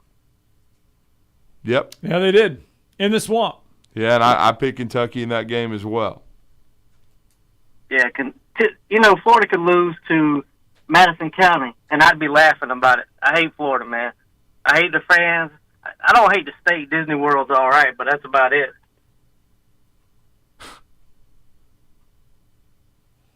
So what do you think? What did you think about that Tennessee-Alabama game? Texas-Alabama game. Did Texas get robbed? No, I felt like Alabama won the game. I mean, certainly Texas played well. Look, man, if everybody just assumes that if Texas gets the safety that they win the game, maybe Alabama finishes a drive and scores a touchdown. You never know. But see, what they're not saying is 2 plays before that, Jermaine Burton was about to blow by the corner and maybe have a 98-yard touchdown catch, and the guy grabbed him and held him. And, of course, Mo, Larry, and Curley didn't throw the flag. But, they don't want to talk about that. Yeah, I was driving back from Maine. I went on a bear hunt last week, and I was kind of listening to it on the radio on the ride back. But I heard there was a lot of bad calls in that game, on both sides of the ball. Oh, yeah, it was on both sides. Agreed, yeah. Yeah, this is my assessment of it. The Alabama team that you're seeing right now is the same Alabama team that Georgia played in that national championship game. They don't have an elite receiver. If you can shut them down on the corners and stop their running game, they're beatable. I still think they're probably the best team in the West. I just don't think right now, this current time, that they're the best team in the SEC. Mm-hmm. And they probably aren't, but it doesn't really matter right now. No, it's still early. There's a lot of football left to play. We could sit here and speculate all day long, but sometimes, hindsight's 20/20. What you see in reality is just what you are. And I just, Jermaine Burton, as much as I hated to see him go, like seeing him now, what does he have on the season? Like 3 catches for like 10 yards? No, he had 2 touchdowns in the first game, but he didn't. He caught he got 2 passes for 10 yards in the last game. Yeah, if Alabama, I don't know the other receiver you guys have that's from Louisville. I heard he's pretty good, but I just don't think until they get him back, they have a top-notch wide receiver with speed to just blow the top off of defense, and I think they're going to struggle. That's just my opinion. I don't know what you guys think. That's just what I see right now. They've got 3 explosive guys out. JoJo Earl, Aaron Anderson, and Tyler Harrell are out right now. What I'm like more concerned, and I'm not really concerned about, but what I just kind of see is their offensive line play is just not there like it usually is. Normally they have a really dominant offensive line, but I haven't seen that this season either. Seems like they kind of struggle to run the ball. Yeah, I mean, in 2 games, but it's 2 games. But Drew, the offensive line, though, we're talking about that last year, though, too, weren't we? The inconsistencies with the offensive line? Yeah, but this O-line's going to be better than that. I'm just going to tell you going forward. They're going to be better. Did you see the SE Shorts video on YouTube? I did, yep. that was funny. It was good. It was well put together. All right, thanks, Joey. Yep. All right. What gives you, though, the faith that this offensive line is going to be better? First of all, the coaching of Eric Wolford. Okay. Second of all, getting Javian Cohen hopefully back in the lineup full-time at left guard. I think he's the better player. I still think Dalcourt's a good player. Right. People are making a big deal out of that 4.5 yard. The hole was there. Roydell missed it. Let's just be blunt. Love Roydell Williams. I think he's got a lot of potential. He tripped over the center's feet. If he makes the right cut, the hole's there. It's huge. He should have gotten the first down. He did not. He didn't do his job. Do your job. Okay. Period. Everybody has to do their job. I was just wondering. I mean, we'll talk more about all that stuff as the week goes along. Let's get a break in. When we come back, Auburn's hosting Penn State. What do the Nittany Lions think about their trip south? We'll explain. You're listening to Talkin' Ball on 97.7 ESPN, The Zone.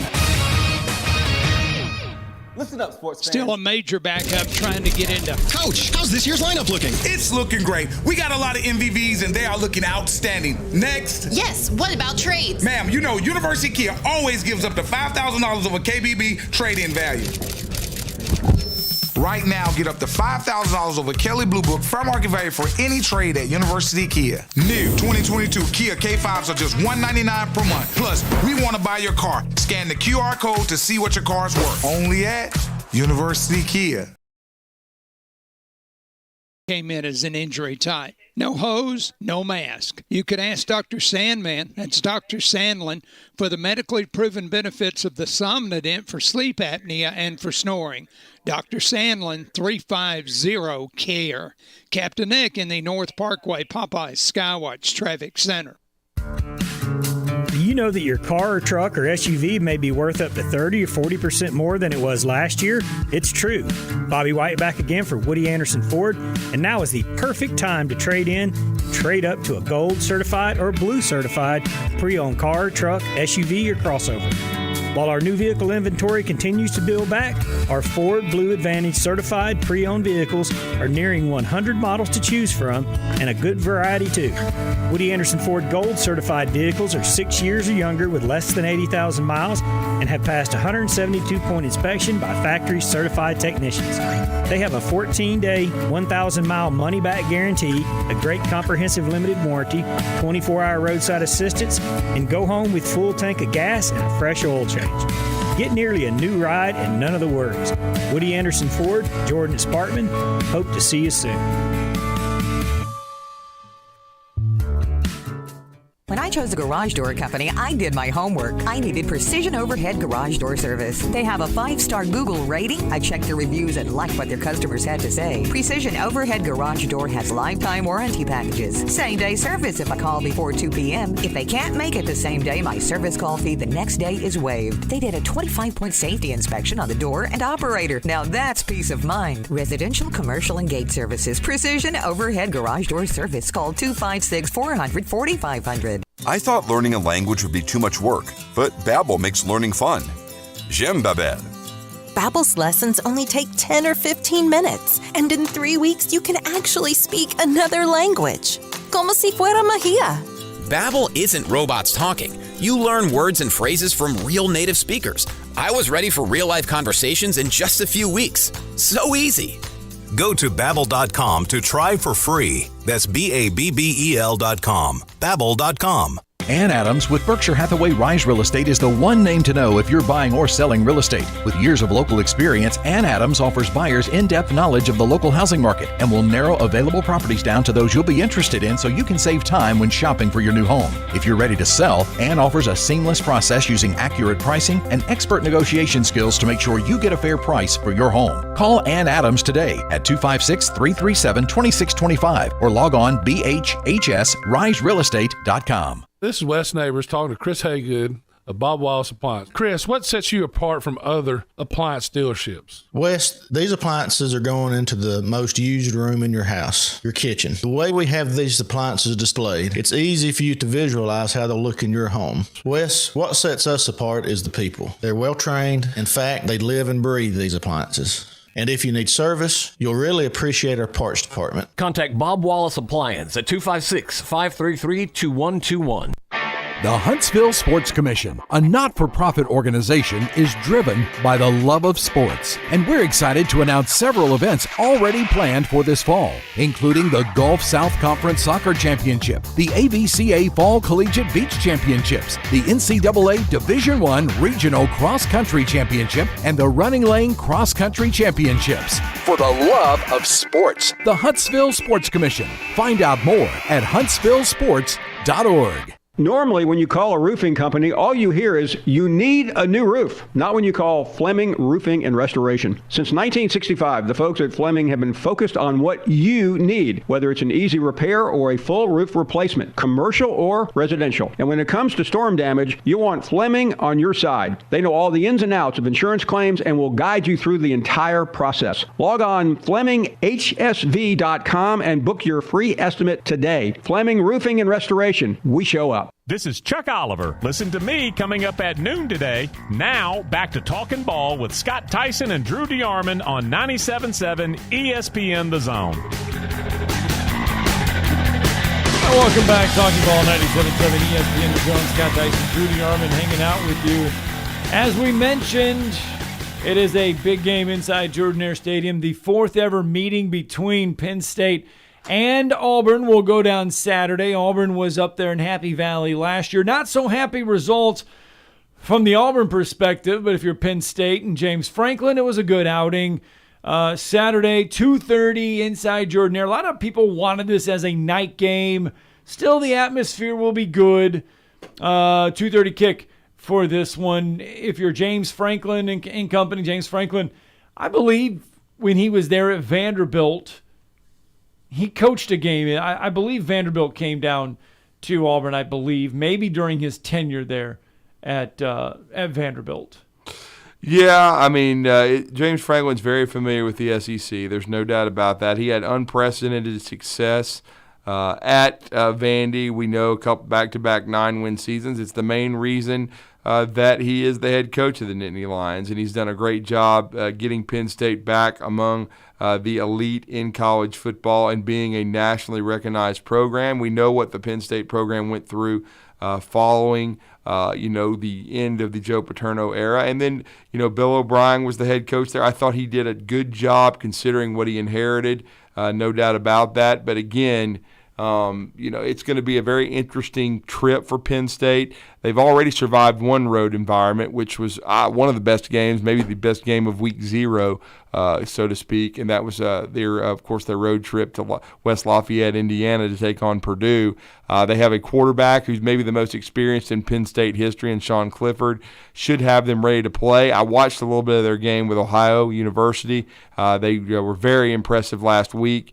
But again, we'll see what they can do. And now we are going to have our the next guest come back on the show. And we actually connected with him last year before this contest. He gave us a lot of great intel from the Penn State perspective. He is the Penn State beat writer for DKPittsburghSports.com. Also hosts a daily radio program, Sports Central, weekdays from 4 to 5 Eastern on WRTA. And that is Corey Geiger. Corey, welcome back to Huntsville with Drew and Scott. How are you? Oh, I'm great, man. I'm looking forward to the trip. I was there at Alabama when Penn State came in 2010. That's right. The Alabama folks were so nice to the Penn State folks. I'm guessing maybe the Auburn. I don't know if the Auburn folks are going to be quite as nice as the guys in South, because Penn State had no chance to win that game down there in 2010.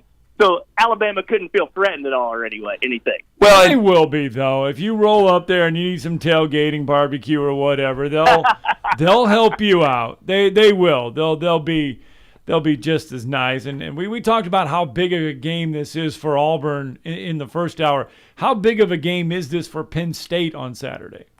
It's huge. It really could be the determining factor between 10 wins. Because I had a lot of questions about Penn State coming into the season. I picked them to lose to Purdue. They were one play away from losing to Purdue. Purdue had 2nd and 6 with 2.5 minutes to go. They throw a pass. It's called complete. Game over. But on the replay, it showed the ball hit the ground. They punt, Penn State. So you're that close away from losing that game. So this Auburn game, if they go down there and win and start 3-0, well, again, now you're talking about the chance for 10 wins and a top 10 finish after going 11-11 the last 2 years. So it's really huge what's at stake there for Penn State. Well, we know they gave James Franklin a raise and a new contract, but how disappointing have the last 2 years been? Because going into 2020 and the COVID year, some had them, I believe Brandon Marcello at 24/7 Sports had them beating Ohio State and playing for the national championship. But how disappointed have the Penn State fan base been with the last 2 years being mediocre for James Franklin? Hugely disappointed. There's been a lot of criticism of James Franklin. Great recruiter, great CEO, great leader and representative of the university. Questionable game day coach. Right. Questionable decisions. And so they were number 7 in the country to start 2020 and then went 0-5. So the worst start ever by a preseason top 10 team. Now, 2020 was crazy with a lot of different things, but they started 0-5. Last year, they were number 4 in the country, undefeated, leading number 3 Iowa, big. Sean Clifford gets hurt, season kaput. They finished 7-6. And so this 11-11 in the last 2 years, and yet they gave him a 10-year contract. A 10-year contract after going 11-11. That's insanity. But from 2016 to 2019, Penn State finished in the top 12.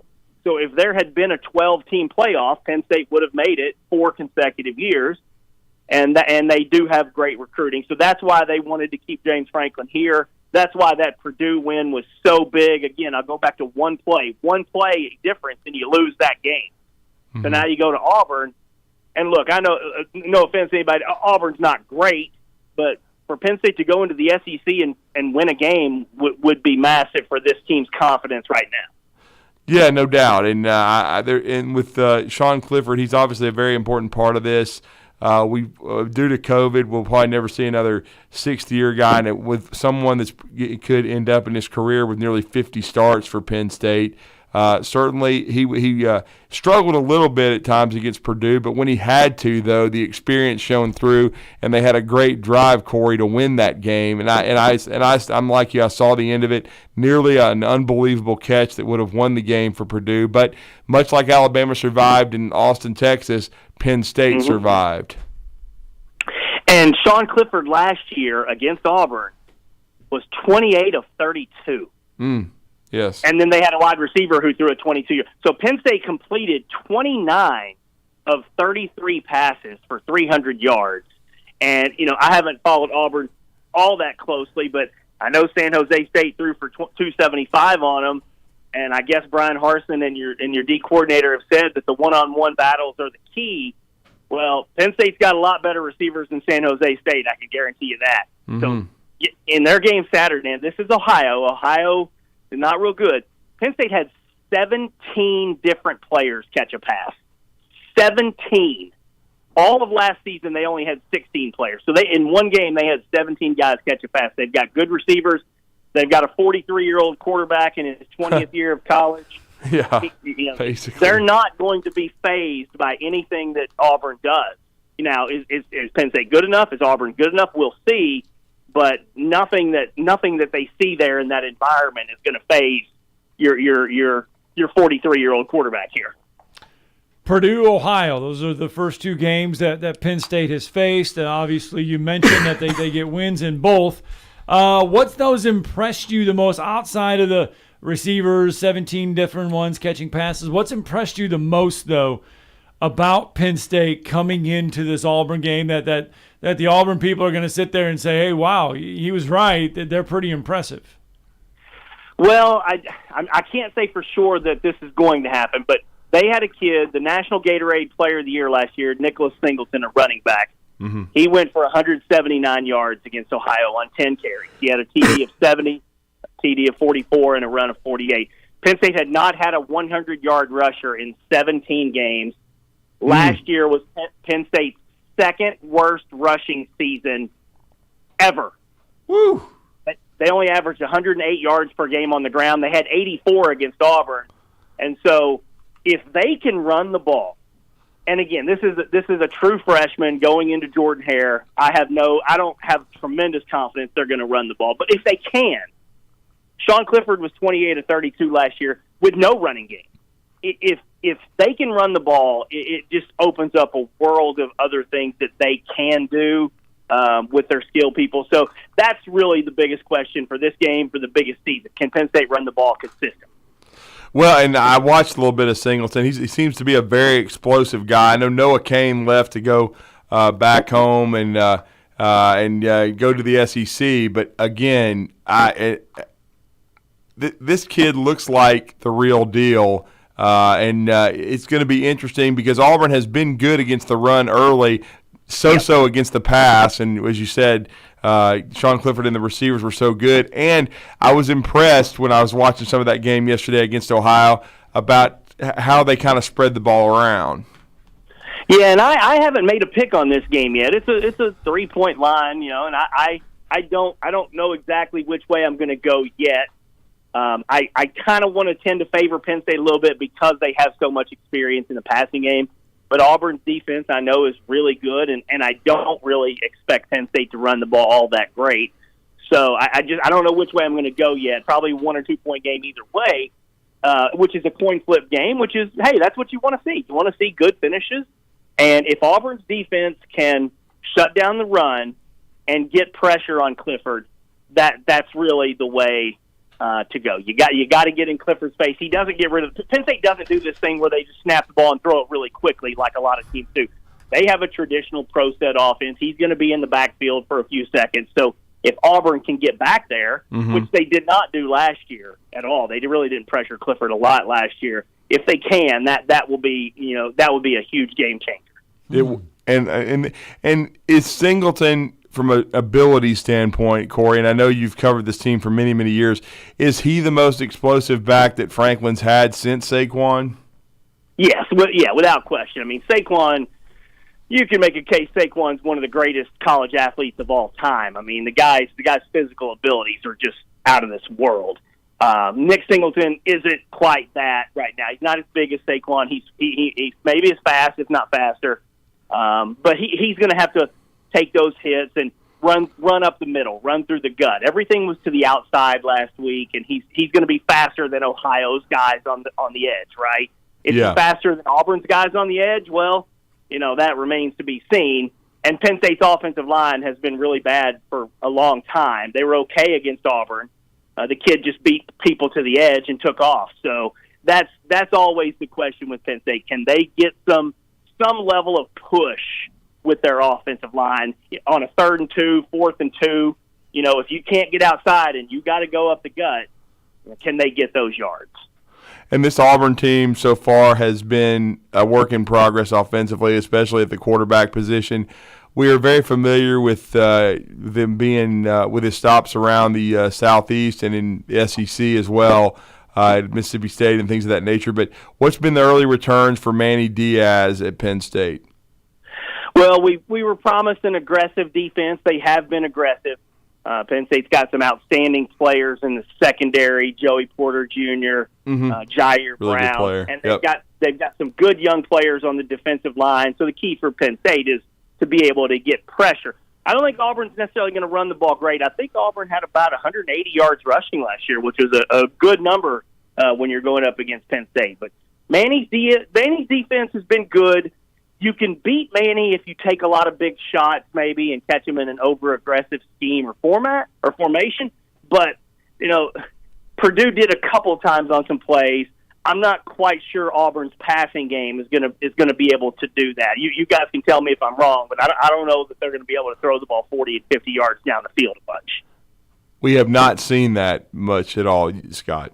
From Auburn. No. Thing with Auburn is if it looks like if Penn State is able to get pressure on them, it could be a long day for Auburn. We haven't seen Auburn have a lot of success with pressure, especially those young quarterbacks. Do you imagine that's where Penn State is going to go? I mean, are they going to try to pressure Auburn a lot and come after Auburn on Saturday? I really do think so. If Auburn can go run for 200 yards, well, then now that changes a lot of things. Right.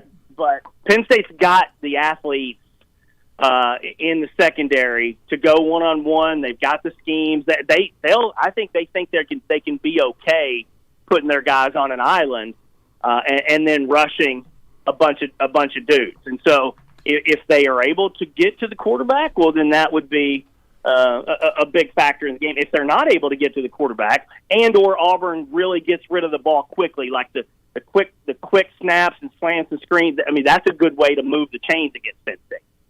Well, and we're talking to Corey Geiger, and we're wrapping up our conversation. We're previewing from a Penn State perspective, Penn State traveling for their first ever trip to Jordan-Hare Stadium in Auburn, Alabama. We know that the University of Alabama and Penn State have a rich history, and you heard Corey reference that, 2010, 2011. The Alabama fans, I think, were just nostalgic having Coach Paterno come back. Exactly. Yep. I remember. I think Coach Bobby Bowden was at midfield for the coin toss, and Nick Saban being there. I actually didn't go to that game. I don't know where it is now. I had the game programmed. Someone got one for me. It was a game that I wished I could have attended. But the Penn State fans have a lot of respect for Alabama. How forward is the fan base looking to making this trip to Auburn? Yeah, I mean, I think there will be a lot of people travel. That's always the case with Penn State. It is a long trip, and flights are crazy and everything, but I think there will be a good contingent down there. And, look, it's just a different environment. This is one of the great things about college football when you get to go to these different environments. And I'd actually looked it up. James Franklin went to Alabama once when he was at Vandy, but he did not go to Auburn. Okay, that's what I was wondering. Yeah. In Nashville. So James has never been to Jordan-Hare as the head coach. So it's going to be interesting for him, but again, one of the difference makers, we joke about Sean Clifford and his age, but he's a 24-year-old man. There's nothing they can do there that he hasn't seen. He's seen it at Michigan. He's seen it at Ohio State. He's seen it, everywhere. He's not going to be fazed by any of that, but will the freshman running back Nick Singleton be fazed? Will some of their other younger players be fazed? That's always a possibility when you go into that kind of environment. No doubt. And final question, Corey. What is the ceiling for this Penn State team? Are they good enough in your mind to beat an Ohio State or a Michigan? They are good enough to beat Michigan. They're not good enough to beat Ohio State. They're good enough to beat Michigan because Michigan runs the ball. Typically speaking, this is historically, teams that just run the ball and don't throw it real well are going to have a hard time beating Penn State because Penn State has great athletes. And when you get into the red zone and you've got to throw the ball some, that's where Penn State's athletes can really – so I don't know that they can beat Ohio State.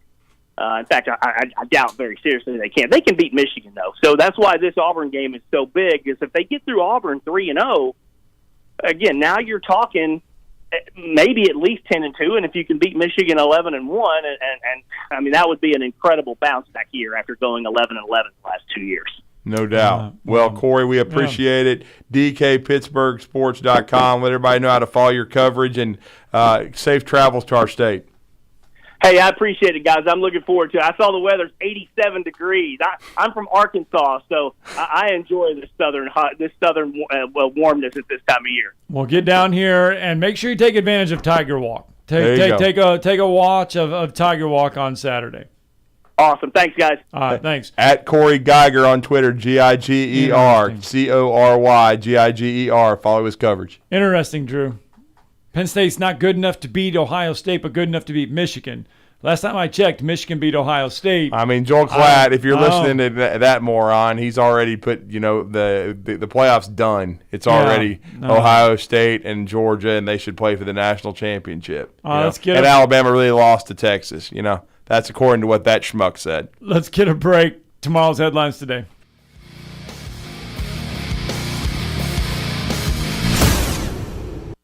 You're listening to Talkin' Ball on 97.7 ESPN The Zone. Our big problem this morning's been on 565 eastbound about mile marker 1. 2 different wrecks in there. They've had all but one lane of the interstate blocked up. Traffic is backed all the way back past the Priceville exit on I-65, trying to come northbound, coming into Huntsville. Got a wreck at Gate 9 headed into the Arsenal. It's coming in as a no injury.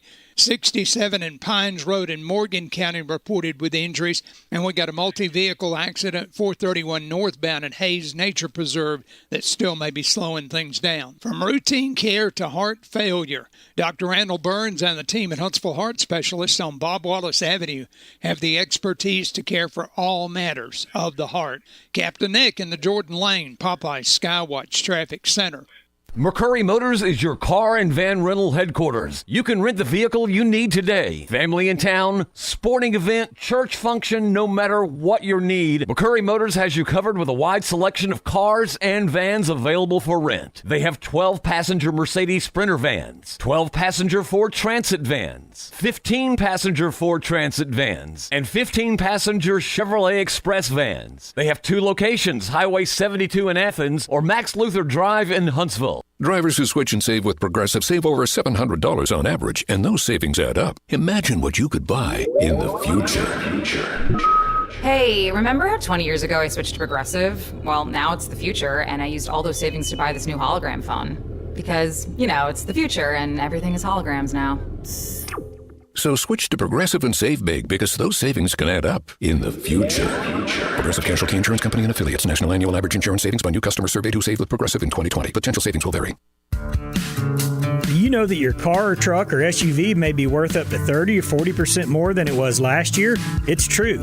Bobby White back again for Woody Anderson Ford, and now is the perfect time to trade in, trade up to a gold certified or blue certified pre-owned car, truck, SUV, or crossover. While our new vehicle inventory continues to build back, our Ford Blue Advantage certified pre-owned vehicles are nearing 100 models to choose from, and a good variety too. Woody Anderson Ford Gold certified vehicles are 6 years or younger with less than 80,000 miles and have passed 172-point inspection by factory certified technicians. They have a 14-day, 1,000-mile money-back guarantee, a great comprehensive limited warranty, 24-hour roadside assistance, and go home with full tank of gas and a fresh oil change. Get nearly a new ride and none of the worries. Woody Anderson Ford, Jordan at Sparkman. Hope to see you soon. Hi, everybody. Eli Gold here. Right now, indoor air quality occupies top-of-mind awareness for families and business owners. Rick Smith and the trusted professionals at Environmental Comfort Systems can take care of your indoor air quality concerns with their state-of-the-art indoor air quality solutions. Environmental Comfort's indoor air quality systems remove 99.9% of airborne contaminants so you and your family can breathe clean, fresh air. If anyone in your family suffers from allergies, or if you just want the security of knowing the air you breathe inside your home is free from viruses, bacteria, pet dander, dust, and odors, Environmental Comfort Systems are the professionals to call. Environmental Comfort also carries state-of-the-art, high-efficiency comfort systems that increase home comfort, keep humidity in check, and help you save money on your energy bills. Give my friend Rick a call or visit them online at envcomfort.com and breathe cleaner air today. Environmental Comfort Systems, Alabama license number 92314. No representation is made that the quality of legal services to be performed is greater than the quality of legal services performed by other lawyers. A wise man once said, "If you take care of old folks and children, everything in the middle will take care of itself." Hi, I'm Danny Aldridge, lawyer in Alabama and Tennessee. In the next 20 years, the number of those folks over 65 years of age will more than double. In our golden years, the most important goal is to be treated with dignity and have control over doing what makes you grateful with those you love. At the Aldridge Law Firm and the Legal Town Center, we're dedicated to help you with these goals, and we'll be there when life throws you those inevitable curveballs. Let us assist you with your legal needs, whatever they may be or become. You may reach us by phone at 256-534-3188 or online with Dan at danaldridgelaw.com. Just remember, we're here to help. Whether it's personal injury, wrongful death, fraud and cheat, or estate planning made complete, we're here to help. This segment of Talkin' Ball is brought to you by University Kia, the #1 volume Kia dealer in the state of Alabama. Located online at universitykia.com.